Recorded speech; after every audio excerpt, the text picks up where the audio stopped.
Hello students and welcome back. I am Professor Caster and thank you for returning for one of our short courses that breaks down the larger courses into more bite-sized chunks so they're a little bit more accessible instead of trying to go through the war of an entire section. Also, I do apologize if the quality of the sound is a little off from how the intro and outro sound. Those were actually recorded before this setup actually got created, so it should be a little bit quieter, but other than that it should be alright. Commander Andrei Malakov. Commander Andrei Malakov has developed into a ruthless but eminently capable young officer. In his first few years as a full Warcaster, Malakov has secured several victories for the motherland through unconventional tactics. Despite the prestige earned through his military accomplishments, he has become known as for spilling Khadoran blood in the vainglorious execution of his assignments. To Malakov, the lives of motherland soldiers are expendable. Driven by bold self-confidence, he has no qualms about ordering artillery strikes close to his own lines or pushing feints to their limits despite casualties. In one instance, he executed enemy soldiers after they surrendered because he could not spare the men to watch them. His actions prompted an inquest by high command, but the charges were dropped.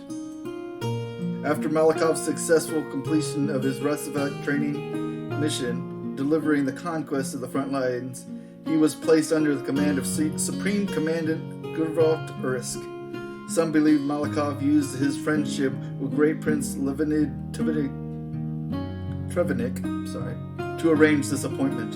Malakov gained combat experience in several major battles against Signar before Khador withdrew from the Thornwood, and more recently against Layli's resistance. The young Warcasters seek not simply to emulate, but exceed Urisk, developing his own, more aggressive doctrine. It's like Urisk, but if Urisk was more fearful to get hit. Although Malakov has not been formally reprimanded by High Command, his methods have drawn scrutiny and criticism from fellow officers.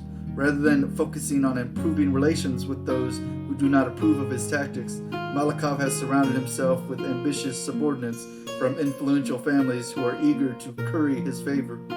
It is unclear whether Malakov notices or cares that the morale of his soldiers continues to erode.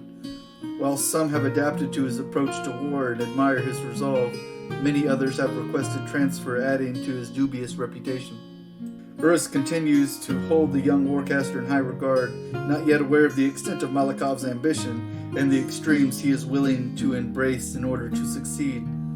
Khador has seen Warcasters with the talent and tactical insight Malakov possesses, but his methods may as well come back to hunt both him and the motherland. Win at all cost, regardless of who dies. It seems like the longer this guy's out in the field, the more tactics he's going to come for dirty fighting.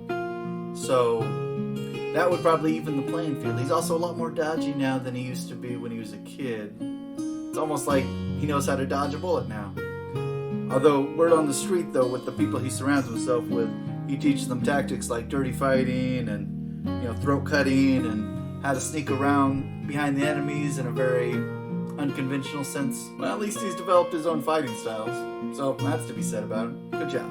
Alrighty students, well that does it for this short course. And as always, thank you Privateer Press for letting us read your fantastic lore. And as always, your homework is going to be, please like, subscribe, comment, let me know how I'm doing, and share it with your friends and fellow gamers alike so we can increase the class size. And as always, class dismissed.